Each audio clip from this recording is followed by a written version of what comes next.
Hello, my darling Cocoa Puffs. It's your girlfriend, Coco Peru, coming to you again from my Cocoa room here in Los Angeles, California. And do you know, I've been going, I have so much stuff, really, just stuffed away in drawers. I've got boxes out in my garage of memorabilia and junk.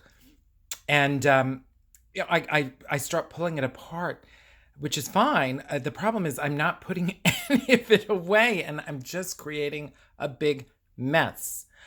It's like, ooh, do I need to call hoarders? Anyway, eventually I'll get it all back where it belongs. Um, but what I wanted to share with you today is I don't know if you people believe in dreams, that they mean something. But so many of you young people, you write to me, Coco Peru is my spirit guide, my spirit animal.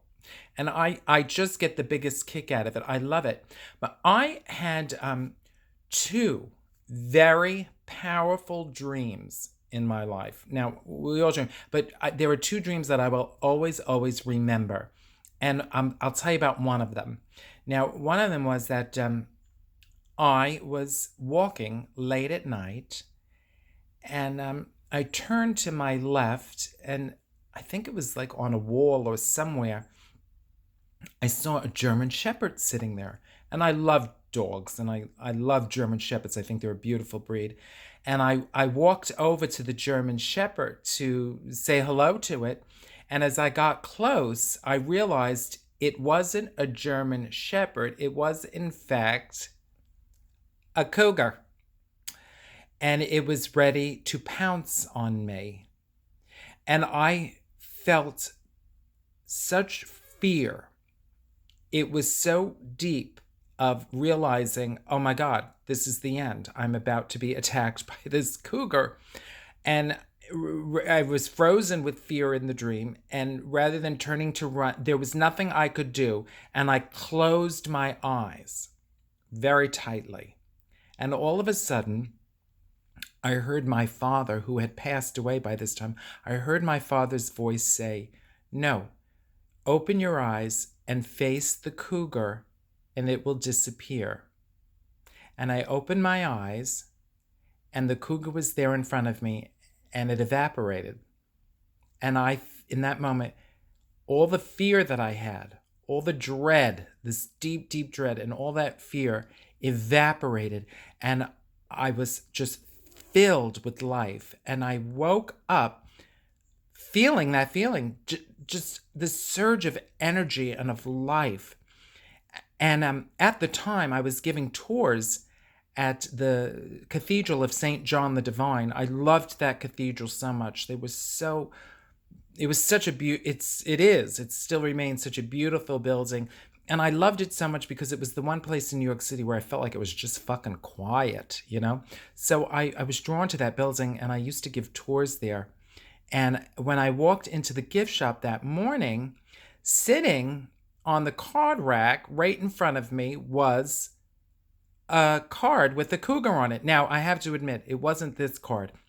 I bought the card that day because I felt like it was a sign. And I wrote the dream in that card.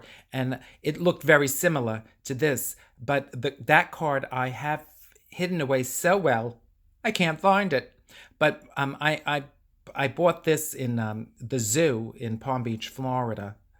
And this one I found. So isn't it funny though that the cougar is my spirit guide? And over the years, I realized I have even become a cougar.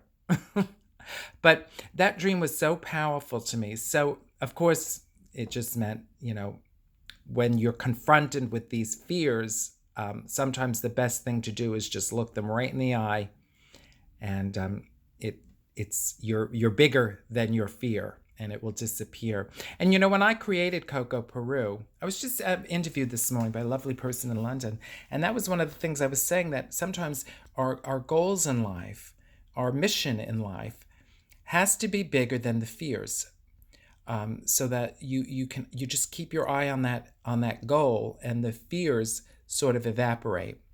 And I really felt like my father did come and visit me, and that cougar is my spirit animal. And that's my little dream. And that dream is God, really old.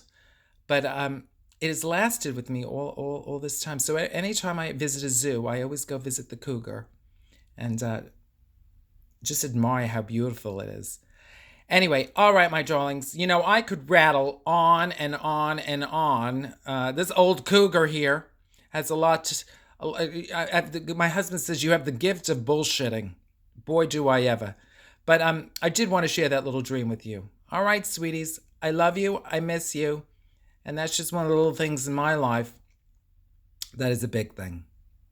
Bye now.